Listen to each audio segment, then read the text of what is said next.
Hey guys, here to talk about the kicker speaker options for our kick panels. We offer two different series of speakers, the CS and the KS.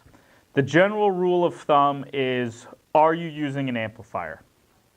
If you're just powering the kick panel speakers off the radio, we'd recommend going with the CS series as they just sound better.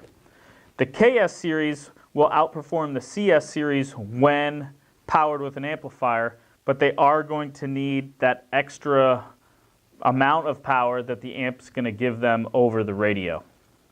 In terms of differences, the CS has an open style grill where much of the cone is visible. The KS is a traditional mesh speaker grill. The CS has a PEI dome tweeter. The KS has a silk dome tweeter.